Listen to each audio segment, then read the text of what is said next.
გამარჯობა, BMG TV-ზე წერტილის დროა, მე ვარ BMG-ის მთავარი რედაქტორი და ტელეპროექტ წერტილის ავტორი და წამყვანი ჟურნალისტი თელარა გელანდია.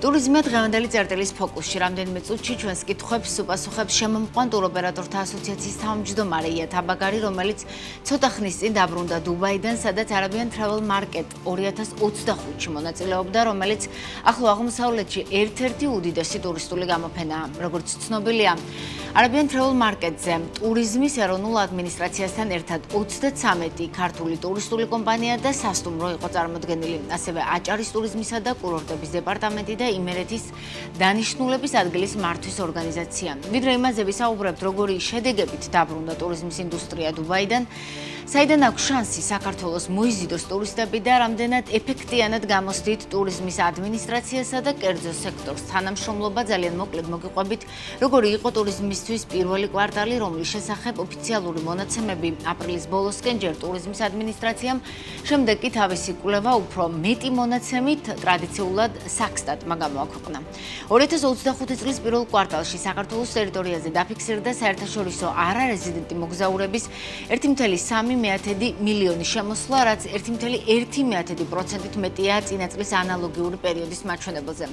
ინფორმაციისთვის გეტყვით, რომ მოგზაური არის ნებისმიერი ასაკის პირი, რომელიც გადაადგილდება სხვადასხვა გეოგრაფიულ არეალს შორის ნებისმიერი ხანგრძლივობით და მიზნით. 1,3 მილიონი მოგზაური შემოსვლიდან უშუალოდ საერთაშორისო ვიზიტორების ვიზიტმა შეადგინა 1,200,000, რაც 1,3%-ით მეტია 2024 წლის ანალოგიური პერიოდის მაჩვენებელზე. თუ მოგზაური ნებისმიერი ასაკის პირია, ვიზიტორი არის 15 წლის ან უფროსი ასაკის საქართველოს არარეზიდენტი მოგზაური. 1,200,000 საერთაშორისო ვიზიტიდან კი უშუალოდ ტურისტული ვიზიტი, ანუ როცა უცხოელმა 24 საათზე მეტი გაატარა საქართველოში, იყო 958,900 ტურისტული ტიპის ვიზიტი, რაც 2,2%-ით მეტია წინა წლის ანალოგიური პერიოდის მონაცემზე. ალბათ არ გაგიკვირდებათ, რომ პირველ კვარტალში შემოსული ვიზიტორების თითქმის 20%, ანუ რაოდენობრივად 188,000 ვიზიტი შედგა რუსეთიდან, შემდეგ მოდის მეზობელი თურქეთი და სომხეთი. სტატისტიკა აჩვენებს, რომ საქართველოში ძირითადად ჩამოდიან გართობის და დასვენების მიზნით უცხოელები, ასევე ჭარბობს მეგობრების და ნათესავების მონახულება. საინტერესო მონაცემია ისიც, რომ ვიზიტის ძირითადი მიზანი შემოსული ვიზიტორების 14% შემთხვევაში იყო ტრანზიტი სხვა ქვეყანაში გადასასვლელად, რაც რაოდენობრივად 160,000, უფრო სწორედ 163,500 ვიზიტი იყო, 163,500 ვიზიტი იყო პირველ კვარტალში. საქსტატის თანახმად 2025 წლის პირველ კვარტალში ოდნავ 0,8% არის გაზრდილი გათეული ღამების საშუალო რაოდენობა და ვიზიტორები თურმე საშუალოდ 5,5 ღამე რჩებიან საქართველოში და პირველ კვარტალში ჯამურად 2,3 მილიარდი ლარი დახარჯეს საქართველოში, ანუ 8,3%-ით მეტი ვიდრე წინა წელს. როგორ ნაწილდება და როგორ ეტყობა უშუალოდ ჯამურ რიცხვებში ზრდა თავად ტურიზმის ინდუსტრიას, ია თაბაგართან განვაგრძობთ საუბარს. შემომყვან ტუროპერატორთა ასოციაციის თავმჯდომარე უკვე ჩვენთან არის სტუდიაში. საღამოშტობის ია. Ძალიან დიდი მადლობა, რომ ხართ ჩვენი სტუმარი. ვიდრე ტურიზმში არსებულ მდგომარეობაზე ვისაუბრებთ ბიზნესის აზრით, იმიტომ რომ ოფიციალურ სტატისტიკას, როცა არის საშუალება, სულ ვაცნობთ მაყურებელს. პირველ რიგში მოგვიყევით, როგორ წარმოაჩინეთ საქართველოს Arabian Travel Market-ზე ბიზნესმა და ტურიზმის ადმინისტრაციამ ერთად, რადგან როგორც ვიცი, ადმინისტრაციასთან ერთად 33-მდე სასტუმრო და ტუროპერატორი იყო გამოფენას. მათ შორის თქვენც. დიახ. პირველ რიგში ვიტყოდი იმას, რომ მე ჩემი ბიზნესის კუთხით წლების განმავლობაში მუშაობდი უფრო ჩრდილოეთ ამერიკასთან და დასავლეთ ევროპასთან და პირველად წავედი დუბაიში, ზუსტად ამ Arabian Travel Market-ზე იმისათვის, რომ გამერკვე რა ხდება. თუ გახსოვთ, ყოველთვის ამბობდი, რომ ტურიზმი უნდა იყოს მრავალფეროვანი, იმიტომ რომ ჩვენ არ ვიყოთ მიბმულები კონკრეტულ ერთ ბაზარზე, როგორც შეიძლება იყოს ან რუსეთი, ან თუნდაც ჩვენი მეზობელი ქვეყნები, ან რა ვიცი, ნებისმიერი რომ საიდანაც ინტენსიურად ჩამოდიან ტურისტები. ამიტომ მე არ ვამბობ, რომ საჭირო არ არის პირიქით ეკონომიკისთვის ეს არის ძალიან მნიშვნელოვანი და ძალიან დიდი ნაკადია, მაგრამ ეს ბაზარი ეს სპეციფიკური, ვერ ვიტყოდი, რომ ვერაფერი ვერ გავიგე, ვერ გავარკვიე საიმისოდ, რამდენად არის მდგრადი და სიცოცხლე სიცოცხლის უნარიანი. ეხლა არის ფრენები, არ ღირს ძალიან ძვირი, არ ჭირდებათ ვიზა, ვინც ცხოვრობს თავად დუბაიში, იმიტომ რომ მათ თუ აქვთ სამუშაო ვიზა და ისინი არიან სხვა ქვეყნის მოქალაქეები, მაგალითად ინდოელები, თავისუფლად შეუძლიათ რეზიდენტის ნებართვით ისარგებლონ. მაგრამ ამ გამოფენაზე ასევე ვიზიტორებად დადიოდნენ საუდის არაბეთი, კუვეიტი, ლიბანი, ცოტა იორდანია, ინდოეთი დიდი დოზით, ასე თქვა და თავად დუბაიში არსებული კომპანიები. რაც თავისთავად საინტერესოა, მაგრამ ჩვენ გვქონდა დაჯავშნილი წინასწარ შეხვედრები. მხოლოდ ის ადამიანები, ის ტუროპერატორები, რომლებთანაც შეხვედრა ჰქონდა დაჯავშნილი, ისინი ხდებოდნენ შეხვედრის მაგიდასთან და სვამდნენ შეკითხვებს. და დანარჩენი ვიზიტორები ძალიან უცნაური იყო. მე პირადად პირველად ვიყავი ამდენი წლის განმავლობაში. პირველად ვიყავი ესეთ გამოფენაზე, სადაც ჯერ მოდიოდნენ სტენდთან, კითხულობდნენ ფასებს და მე არ ყვევდნენ, რომ ეს საქართველოს სტენდი არა თურქეთის. ან შეიძლება ჩვენს წინ იყოს ზუსტად აზერბაიჯანის სტენდი, არც იწუხებდნენ თავს. ანუ რაღაცნაირი არჩევანია მათი მხრიდან და ეს არჩევანი არის იყოს ფრენა, იყოს იაფი, არ ჭირდებოდეს ვიზა. აი ეს მეორდებოდა დღეში რამდენჯერმე. და ეს ძალიან მოკლედ რომ თქვა, არანაირ დაინტერესება, როგორია საქართველოს კულტურული მემკვიდრეობა, რამდენი დაცული ტერიტორია გვაქვს, რაღაცა მსგავსი არაფერი არ ყოფილა, რასაც მე და ჩემი კოლეგა ცოტათი მიუჩვევლები ვართ და გაგვიკვირდა რა საკურველია. რითი აიხსნება ეს თავად ბაზრით, ანუ რისთვის შეიძლება ჩამოვიდნენ მაშინ საქართველოში? საქართველოს შეიძლება ჩამოვიდნენ მოტივით, რომ რაღაც კარგი დრო გაატარონ, ყველა ქვეყანაში ვერ მიდიან და ეს ერთ-ერთი გახსნილი ქვეყანაა მათთვის. რაღაც თვითმფრინავში ვისთანაც ერთად ვიმგზავრეთ, რაღაც მაინტერესებდა და სადაც დავდივარ ხოლმე რაღაც კითხვებს ვამხობენ. და უმრავლესობა იყო რომ რაღაც ბუნება ნახონ, გემრიელი საჭმელი, უფრო რაღაც კომფორტულ სასტუმროში იცხოვრონ და მუზეუმები არ გვიყვარსო ჩვენო. ესე არც ქრისტიანული ძეგლები არაფერი არ გვაინტერესებსო.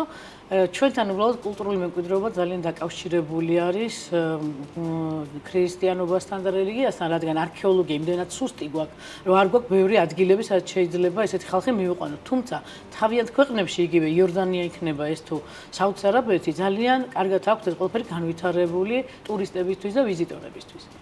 ტურიზმის ადმინისტრაცია ასეთ დროს რა შეუძლია გააკეთოს? ნუ გამოფენაზე ბიზნესთან ერთად იყო, ხომ? ადმინისტრაციიდანაც მენეჯმენტი, როგორც ვიცი, რაიმე გზა არის მეტად დაინტერესო ასეთ გამოფენაზე, როცა ჩადიხარ, შენი პოტენციური პარტნიორი ან დაეხმარა კერძო სექტორს, რომ მან იპოვოს ოპტიმალური უცხოელი პარტნიორი? რასაკურველი არსებობს, და როგორ თანამშრომლობდით? სხვა სტენდები, სხვა ქვეყნები გამოფენილები, ისინი აკეთებდნენ, ოღონდ ჩვენი ტურიზმის ადმინისტრაცია რაღაც დაფარულია ეს ყველაფერი, რაც ძალიან ცუდია, არ არის გამჭვირვალე, ამას შემიძლია. ჩვენ არ ვიცით რა გეგმა აქვს. მან წინასწარ მივდივართ დაუშვათ 33 კომპანია, იქ ხან სასტუმროები, რა ვიცი, მარიოტიდან დაწყებული, შერატონი, ბილტმორი და ლოპოტა და რა ვიცი, უამრავი ნაცნობი, აი მეგობარ კოლეგა, ასე თქვა, წლებიერ ერთმანეთს ვიცნობთ და პატივცემთ და არავისთვის არ იყო ცნობილი რა გეგმა აქვს ტურიზმის ადმინისტრაციას.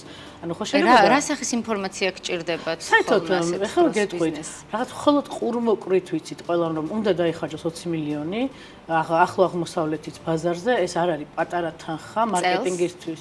არ ვიცი, არაფერი არ ვიცით. ჯამურად ჩვენ რაც ვიცით, დაახლოებით 45 მილიონი ლარი არის ტურიზმის ადმინისტრაციის ბიუჯეტი, საიდანაც ალბათ რამდენიმე მილიონი იხარჯება ხელფასებზე და დანარჩენი მარკეტინგულ აქტივობებზე. ამიტომ ესეც არ ვიცით და საერთოდ სამწუხარო ისე რომ თვლიან რომ არც უნდა ვიცოდეთ. და ვინც ინტერესდება, ვინც კრიტიკულ აზრს გამოთქვამს, უფრო არის რომ რაღაც ცოტანი ხართ, ასე გვეუბნებიან, რომ თქვენ ხართ ცოტანი. და ამიტომ გამოდის რომ ცოტანი ვართ, ძალიან დიდი ხანია ტურისტულ ბაზარზე ვართ, ჩვენ არ ვართ ჩვეულებრივი ტუროპერატორები, იმიტომ რომ მე და კიდევ უამრავი ადამიანი ასევე დაკავებულია ტურიზმის ანალიტიკით, წლებია მუშაობთ რეგიონალური განვითარების პროექტებში, სადაც კი ტურიზმი მოიაზრება სტრატეგიებზე, ეს ძალიან ინტენსიური იყო წინა წლები ამ კუთხით, სანამ იყო USAID, სანამ ევროკავშირის პროექტები იყო ძალიან აქტუალური და აქტიური, რასაც ახლა ვერ ვიტყოდი ვერცენტზე. და ამიტომ რაღაც კარგად ჩახედვლები ვართ. იცით როგორი რაღაც შეფასება არის, რომ არსებობენ ისეთი ბიზნესები, რომელსაც აინტერესებთ მხოლოდ თავისი ბიზნესი. მთავარი არის ავტობუსი გაივსოს, არ აქვს მნიშვნელობა, ეს იქნება მოგება 2 ლარი ერთ ადამიანზე ტურისტისგან, თუ რა ვიცი 3 ლარი. მთავარი არის რომ ვიღაცა შემოიყვანონ. რასაკურველია დიდი მოგება კარგია.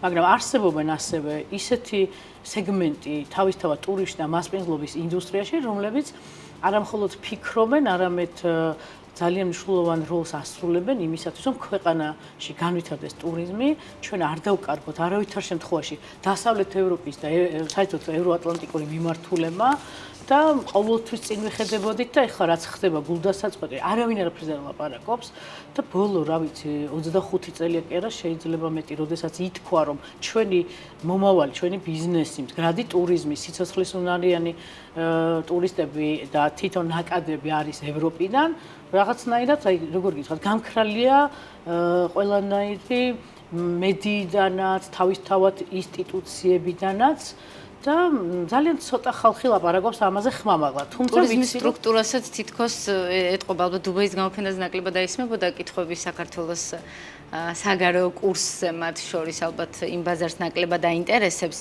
ვიდრე რეალობაზე ვისაუბრებთ, რაიმე ისეთი თუ ჩამოიტანეთ ან დაკვირვება დუბაიდან, რა ტენდენციები არის გლობალურად ტურიზმში და სად შეიძლება აი ამ მრავალფეროვანი ტურიზმის ნაწილში ჩვენი ნიშა იპოვოთ.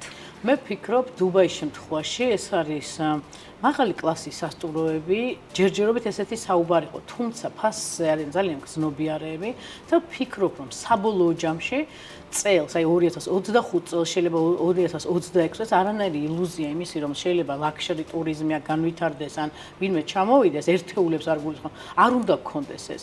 და რაღაცნაირად ადაპტაცია უნდა მოახდინოს ტურიზმმა იმაზე, რომ ჩამოსვლელები იქნებიან საშუალო ფენა და საშუალოზე უფრო დაბალი ფენა ინდოეთიდან, ჩინეთიდან და აღმოსავლეთიდან.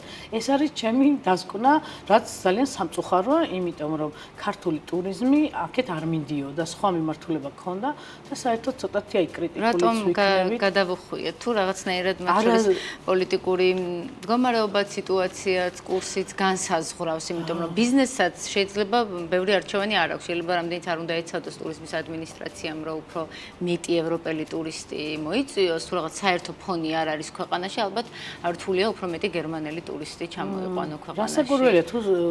რასაკურველია, მაგრამ როდესაც საერთო ფონი არ არის ქვეყანაში, ტურიზმის ადმინისტრაცია თანამონაწილეა ამ ყველაფრის, იმიტომ რომ ეს არის აბსოლუტურად არასწორი გზავნილები, არც ერთი პრესკონფერენცია ნორმალური არ ჩატარებულა, ეს არის რაღაცა ჩატეხილი ხიდი კერძო სექტორსა და ადმინისტრაციას შორის, თუმცა აქვე ვიტყვი, რომ უამრავი კერძო სექტორია ცალკე გაბედავს, აი რა უნდა თქვას ან მაია ომიაძემ ან მარიამ ქვევიშვილმა მაგალითად, როდესაც იმასაც არ ამხელენ, რომ დაიხარჯება ეს უზარმაზარი თანხა, რაში დაიხარჯება, კონკრეტულად ალბათ მარკეტინგში და პიარში და როდესაც ამხელა თანხა ხარჯავს, ქვეყანა ანაპირებს დახარჯვას, ამას სჭირდება წინა პირობები, უამრავი. ეს არის კვლევის ჩატარება, მოთხოვნა, საიდან ჩდება მოთხოვნა, რამდენად ადგილობრივი ბაზარი, იგივე ინდუსტრია არის ამისთვის მზად. იქნებ თუ ამხელა ნაკადებს ველოდებით, კერძო სექტორს ცოდნოდა და ვიღაცა შეიძლება ავტობუსების კომპანიას გახსნი და ვიღაცა მიკროავტობუსების, ან რა ვიცი, გიდების გაერთიანებას, ახალ სასტუმროს, ახალ მიმართულებებს თუ კვების ობიექტებს. ანუ ეს უნდა იყოს. კალენდარი ჩვენც ვაპირებთ, რა თქმა უნდა, სულ ვითხოვთ, თუმცა სულ უფრო ჭირს, რაც დრო გადის საჯარო ინფორმაციის გამოთხოვა სახელმწიფო უწყებებიდან. აი კალენდარი მაგალითად ზაფხული შემოდგომის სეზონზე, სად აპირებს ტურიზმის ადმინისტრაცია, რომელ ბაზრებზე ფულის დახარჯვას, რა სახის მარკეტინგში, აი ფართო სურათი, როგორც ასოციაციას ან სხვა ბიზნესს გააქვთ, თუ არ გაქვთ ცნობილია, ოღონდ ეს ეხება მხოლოდ ტურისტულ გამოფენებს. იმის იქეთ მართალია გითხრათ, ეს არის ინფლუენსერების ჩამოყვანა, დაუშვათ რომელიმე ქვეყნიდან ტუროპერატორების ჩამოყვანა, ეს ცნობილი ხდება ხოლმე ძალიან ბოლო მომენტში. შეიძლება ან ჩვენც გვებულობთ ტელევიზიიდან, ან სოციალური ქსელების მეშვეობით, რომ დაუშვათ იყვნენ ინფლუენსერები. თუმცა იმასთან დაკავშირებით, რომ გამოფენაზე რაც შეეხება დასავლეთ ევროპას, მაინც მიდის, რაც ძალიან კარგია და მე ვფიქრობ, რომ ტურიზმის ადმინისტრაციაც მათ შორის მონაწილეობს და კერძო სექტორი თანადაფინანსებით მიყვებით რას ექცევს. ყველგან არა, რასაკურველი კომპანიები იცვლებიან ხოლმე, მაგრამ მე ვფიქრობ, აი სულ რომ ორი კომპანია წავიდეს, მაინც აუცილებელია ევროპის ბაზარზე გამოჩენა, იმიტომ რომ იქ არ ყოფნა ნიშნავს, რომ გავქრით საერთოდ ტურიზმის რუკიდან და რაღაცა სხვა რაღაცაზე გადავერთეთ. ვისაუბროთ რეალურად რა სურათი გვაქვს ტურიზმში 2025-ის პირველი კვარტალი დასრულდა, ვიცით შედეგები, ოფიციალური რიცხვები აჩვენებენ ზრდას, როგორც ვიზიტორებში, ისე შემოსავლებში, ტურისტებშიც მათ შორის ზრდა მერყეობს 1.5-დან 2.5%-მდე. რა ოფიციალური მონაცემით იძლევა იმ საშუალებას, რომ თქვათ, რომ ეს არის ნორმალური ზრდა? მე მართლა რეალურად რა არა ხდება? ვარ სტატისტიკოსი, მაგრამ მუდმივად თვალს ვადევნებ, იმიტომ რომ დღემდე ვმუშაობ სხვადასხვა პროექტებზე, რომლისთვისაც მუდმივად ვჭირდება ძალიან დეტალური სტატისტიკა და ნუ როგორ გითხრათ, შეიძლება გამოვთქვა თამამი აზრი, რომ ვერ ვენდობი ამ სტატისტიკას, ისე როგორც ვერ ენდობა ძალიან ბევრი ადამიანი. სტატისტიკა ისეთი რაღაცაა, თავად სტატისტიკოსები ამბობენ, უამრავი მეთოდია ისე გადათვალო, როგორც სურვილი გქონდეს. და ამიტომ ისევ იგივე პრობლემები, რასაც 20 წლის წინ საუბრობდით, რომ როგორ განისაზღვრება ნებისმიერი ადამიანი, ვინც შემოვიდა, ტრანზიტი ვინც შემოვიდა, ვინც ფული საერთოდ არ დახარჯა, ისიც ტურისტია. 14% სხვადასხვა საქსტატის თანახმად, ვინც პირველ კვარტალში საქართველოში იყო მიზნობრიობის მიხედვით თუ ჩავხედავთ ტრანზიტის, ხო, ქვეყანაში ძალიან დიდი ციფრია. ადრე იყო ლაპარაკი, რომ უნდა გადაიხედოს სატრანზიტო პოლიტიკა მთლიანად და ესე ქვეყანა მივცეთ, როგორ გითხრათ, ქვეყნისთვის ძალიან მნიშვნელოვანია ტრანზიტული გადაადგილების მიერ გადახდილი თანხები. მართლა ძალიან მნიშვნელოვანია. მაგრამ ის რომ გზები ზიანდება და ის ახლა რომ ნახოთ რა ხდება ახლა სტეფანწმინდის მიმართულებით თუ წვიმა მოვიდა ხომ საერთოდ რაღაც საოცრება ხდება აგერ ქონდათ გიდებისგან მაქვს მე ეს ინფორმაცია ერთი კვირის წინ ყველაზე მთავარ გადასახედებთან, სადაც ყველა ტურისტი ჩერდება, არის თოვლიდება, ნაგავი ყრია, არანაირი მინიშნებები, ჩამსხვრეული კიბის საფეხურები, რაღაც სრული განუკითხაობა არის. ჩვენ ალბათ ვისაუბრებთ ამ ტურიზმის ინფრასტრუქტურაზე, მაგრამ ისევ ტრანზიტს რომ დაუბრუნდეთ, რამდენად ისეთი კვლევები უნდა ჩატარდეს, სადაც ცნობილი გახდება, რამდენად ქვეყანას ჭირდება ეს დაბალ გადამხდელი სატრანზიტო მოძრაობა, როდესაც სამაგიეროდ, რა ვიცი, რამდენს ხარჯავს ქვეყანა მე გზების აღდგენაზე და ესე, მაგრამ ტურიზმს უკავშირდება, მაინც უკავშირდება. ხო, ტურიზმს უკავშირდება, თუმცა ტრანზიტიდანაც გზების საფასურსაც ეს ჩვენი ჰაბობა უნდა გამოვიყენოთ, ალბათ უბრალოდ მთავარი ყველაფერი დავითვალოთ. შესაფერისი პარკინგი არ გვაქვს ქვეყანაში, ისევ სველი წერტილები არ გვაქვს, ისევ გზების სავალალო მდგომარეობაშია, რა ვიცი, წლები გადის და არაფერი არ იცვლება, თითქოს უარესდება. რა მოლოდინები გაქვთ ჯამში 2025-თან დაკავშირებით და მე ვისაუბროთ გამოწვევებზეც. როგორი იყო თქვენთვის უშუალოდ თქვენთვის პირველი კვარტალი და რას ელოდებით 2025-სგან? იქნება ისევ რაღაცა რიცხვებში ზრდა, მაგრამ ბიზნესი მაინც უკმაყოფილო. იცით რა, მე ცოტათი ისე ვიტყოდი, ჩემი კომპანიებიდან გამომდინარე, და ჩემი კომპანიები არის ყველა პატარა, ასე ვთქვათ. პატარა სასტუმრო, პატარა ლუსახაში, პატარა საცხენოს ნორანჩო და ჩვენი პროფესია, ჩემი და ჩემი კოლეგების არის ტურიზმის მარკეტინგი და გაყიდვები და ამიტომ ცუდი შედარება იქნება, როდესაც ადამიანები, რომლებიც მრავალი წელია ამ სფეროში მუშაობენ, ჩვენ ვთქვათ, რომ სავსე ვართ. დიახ, სავსე ვართ 8 ოთახით დავუშვათ და შეიძლება სადმე იქვე ახლოს ყოფი სასტუმრო არ იყოს 8 ოთახით სავსე, მაგრამ ამას სხვადასხვა მიზეზებიც აქვს. და ჩვენთვის ამის ერთ-ერთი პირობა ის არის, რომ ყავს განმეორებადი პარტნიორები, კლიენტები, მეგობრები, სტუმრები, ჟურნალისტები და ასე შემდეგ, რომლებიც ყოველ წელს დადიან და ამიტომ ევროპიდან. ამიტომ თქვენ ინარჩუნებთ ჩვენ ვინარჩუნებთ, ეს ძალიან ზღვაში წვეთია. მე ძალიან უკითხავენ, მაგრამ არ ნამდვილად არ წუწუნებთ ჩემს ბიზნესზე, ისე როგორც ჩვენი ტურისტული კომპანია, რომელიც არ მოეშვება, ვიცი, არასდროს არ მოვეშვებით ევროპას, იმიტომ რომ გადაწყვეტილება იყო მიღებული საერთო, ყველა თანამშრომელი ერთად თქვით, რომ ეს ამისთვის მემზადებოდით წლები, ამისთვის დავგეგმეთ ჩვენი ტურისტული პროდუქტი, რომელიც არანაირად არ ერგება აი ამ იაფასიან, არც ჩინეთს, არც ინდოეთს და არაფერს და ეს არის შეგნებული, განათლებული ევროპელებისთვის განსაზღვრული ტურისტული პროდუქტი. შემეცნებით ჩვენი გიდები, რომლებითაც მე ძალიან ვამაყობ და არაფრით არ ჩამოუვარდებიან სოფლიოს საუკეთესო გიდებს და ძალიან მაღალი შეფასება აქვთ ინგლისელებისგან, ამერიკელებისგან, გერმანელებისგან. აი ისინიც არ არიან მზად იმისთვის, რომ იმუშაონ ისეთ ტურისტებთან, რომელიც ჯერ ქვეყანას ჩამოდის და მერე არ ყვეს დედაქალაქი რომელია, რომელ რელიგიას განვეკუთვნებით და საერთოდ რო წარმოდგენა არა. თუმცა ეს არის ალბათ რეალობა, რაშიც დღეს ვართ, ოფიციალური სტატისტიკაც და ტურიზმის სტრუქტურაც აჩვენებს, რომ ტოპ 15-ში მაგალითად პირველ კვარტალში სულ 2 ქვეყანა იყო, თუ არ ვცდები, პოლონეთი და გერმანია და გერმანიდანაც კლება იყო, ევროკავშირის ქვეყანა ქვეყნებს თუ ავიღებთ, დანარჩენი ძირითადად სამეზობლო და აღმოსავლეთის ქვეყნები და ისრაელი, საიდანაც ხოთაშორის კარგი ზრდა გქონდა. სხვა გზა აქვს დღეს ბიზნეს, ან რას უნდა აკეთებდეს სახელმწიფო და მე კერძო სექტორის როლზეც ვისაუბრებთ, იმისთვის რომ რაც თქვათ სტრატეგიებში გაწერილი, რაც ქონდა მუდმივად, რომ ჩვენ გვინდა მაღალმხარჯველუნარიანი ტურისტი ევროპიდან, ამერიკიდან, აი იმ გზაზე დავბრუნდეთ.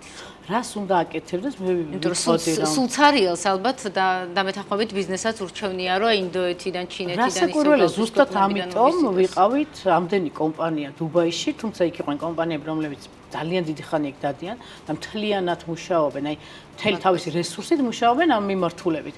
თუმცა ეხა გამოჩნდნენ ჩვენნაირი კომპანიები, რომლებიც ძირითადად მუშაობდნენ უფრო ევროპაზე, ის სასტუმროებით და მათაც მოისურვეს თუნდაც გაცნობა. ჩემთვის მნიშვნელოვანი იყო იქ წასვლა, იმიტომ რომ თუნდაც აზრი გამოთქვა და ვიცოდე რა ჯობია, რა არის კარგი, გვაწყობს თუ არ გვაწყობს, მისაღებია თუ არა. ამას აქვს ძალიან დიდი მნიშვნელობა.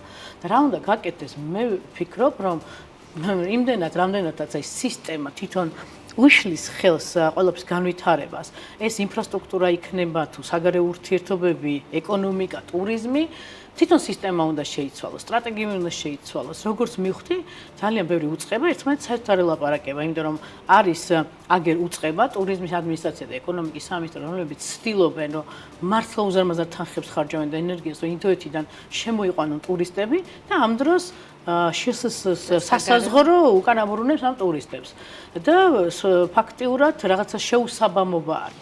ასევე ვიტყოდი, რომ რა უნდა გაკეთდეს და საგარეო საქმეთა სამინისტრომ უნდა შექმნას გარკვეული სამოქმედო გეგმა, თამაში უნდა ჩაერთონ ელჩები, აი საქართველოს ელჩები ყველა ქვეყანაში.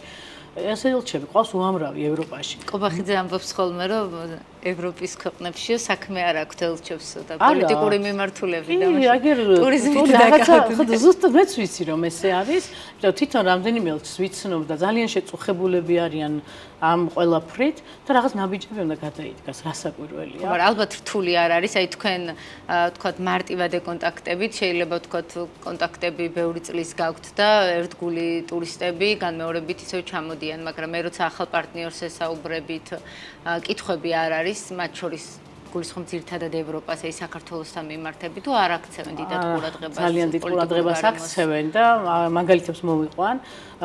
მე არ ვეშვები და მინდა რომ ბოლომდე გავიგო ხოლმე რა მიზეზით გადაიფიქრეს ჩამოსვლა, რა მიზეზით, რატომ არ შეივსო ჯგუფი, რატომ გაუქმდა, დღესაც სამი გაუქმება გქონდა.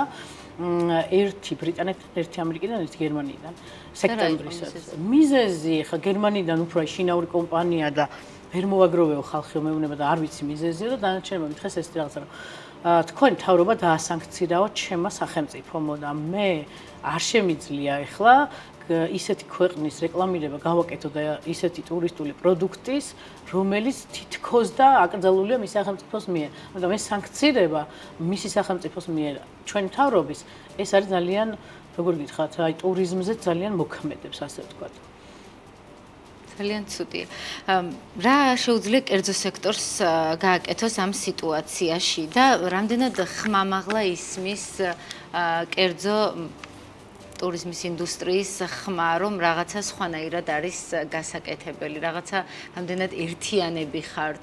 თუ საბოლოოდ გამოდის ის, რომ რასაც ვაკვირდებით და ეს მედიის შემთხვევაში ცალსახა და ბიზნესსაც ეტყობა, რომ ვინც ოდნავ მაინც აკრიტიკებს მთავრობის ეკონომიკურ გუნდს, ტურიზმის მიმართულებას, ისინი რატომღაც შეხვედრებზე ნაკლებად ჩანან და ჩანან ისინი, ვინც ასე ვთქვათ, ნაკლები კრიტიკით გამოირჩევიან რბილად. მივიდა პერსონალურად დაუდასტურა თავისი, როგორ გითხრათ, აი დაუდასტურეს რომ მოკავშირეობა, ასე ვთქვათ რა.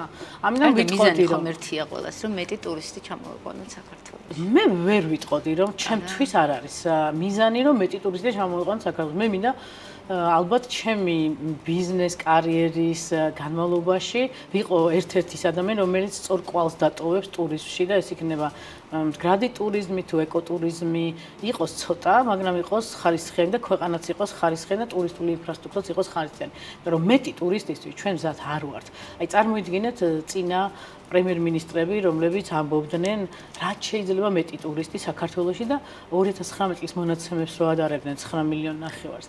და უცებ აი დაუშვათ აი საიდანღაც და ჩამოვიდა 13 ან 14 მილიონი. აი როგორ წარმოგიდგენიათ, ვინ უნდა მოემსახუროს, როგორ უნდა მიიღოს ქვეყანამ. და აი გუშინ წინდელ იგივე მაგალითს მოვიყო, ან თვითმფრინავი დაიჭირა Fly Dubai-ი. გადმოვედით ძალიან ბევრი ქართველი და ძალიან ბევრი სხვათა შორის აი ტურისტი ბარგის დარბაზში, სადაც ბარგი უნდა იყოთ, არის მხოლოდ და მხოლოდ ბოლტის და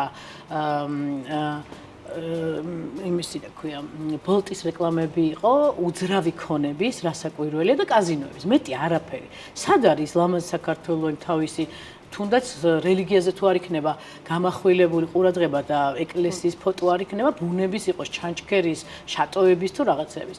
ეს ხო რაღაცნაირი უცნაური აეროპორტიდან იწყება პირველ რიგში თავისწილება, ხო? მე გამოდივართ და ჯერ ეს აზიელებისთვის ძალიან მიუღებელია. ახლოს მისულა, როდესაც აზიელ ქალთან ახლოს მიდის ტაქსის ღოლი და ყურში ჩურჩულებს ტაქსი ხომ არ გინდათ. ეს არის წარმოუდგენელი დარღვევა დისტანციის, ასე ვთქვათ და ნუ მე გარეთ გამოდიხარ, დგას პატრული, რომელიც აი ორი რუპორით ერთი წინ იდგა მეორე უკან და აი მართლა საშინელი ხმით ყვირო და გაიყვანეთ ეს მანქანები ნუჩერდებით. აი კითხვა მიჩნდება ესეთი თუ ჩამოვიდა ესელი რეისი, აქედან უმრავლესობა ტურისტია. სადღაც ხომ ჩაჯდეს ამ ტაქსში, რაღაც ადგილი ხო უნდა იყოს და როდეს და მძღოლები ნერვიულობენ ამ დროს ამბობენ რომ დამაჯარიმებენო და გადიან 100-300 მეტრი წინ და ეს ხალხი ურიკებით და ჩემოდნებით და მისდევს უკან და გინდათ გითხრათ რა მითხრა ინდოელმა ქალმა გვერდზე ევაკუაცია არისო. იმიტომ რომ მისთვის უცხო ენაზე რაღაც ხმაური აქედან ცოტა ისტერიული ეს ყველაფერი ვიღაც ხალხი აქეთ იქით გარბის და იმან ესე ჩათვალა და რა ვიცი ეხა არ არის ეს ნორმალური მე თუ მკითხავთ ის დროს კარგად მახსოვს სხვათა შორის და არ მინდა რომ ხოლმე რომ ხელისუფლებები გამოვყო იმიტომ რომ ყველა ხელისუფლებაში იყო პერიოდი როდესაც ტურიზმი იყო პრიორიტეტი და რაღაც სწორება იყო ამ ტურიზმზე იგივე იყო რომ პატრონს მიმართავდით დაუშვათ როდესაც კერძო თვითმფრინავით 300 კაცი ჩამოდიოდა და გვეხმარებოდნენ იგივე გადაადგილებაში თუ ყველაფერი იყო ხოლმე და თითქოს ეს ყველაფერი სადღაც გაქრა. ან თქვენ რაც მითხარით, ზუსტად არის ესეთი დაჯგუფებები, რომლებისთვისაც აღარ შეიძლება რომ ვინმე ან მიეხმაროს, ან მოусმინოს და მეორე ჯგუფი, რომელიც პრივილეგირებულია და იმიტომ ეს ყველაფერი რომ რაღაც კრიტიკას, ჯანსაღ კრიტიკასაც ალბათ ვერ იღებენ. ჩვენ რა მოიწონა. თქვენ რაც მითხარით, დიახ, ერთობა არის თუ არა, ვერ ვიტყოდი, როგორც სხვა სფეროებში ერთობა არ არის, ისე არ არის ტურიზმში და საერთოდ მასპინძლობის ინდუსტრიაში. ყველაზე სუსტი წერტილი რა არის? ინფრასტრუქტურაზე სხვა დროს გავაგრძელოთ საუბარი, დიდი თემაა ჩვენ დროც ამოიწურა. დღეს ტურიზმისთვის სად გიჭირთ ყველაზე მეტად და რას გინდათ რომ წერტილი დაესვას?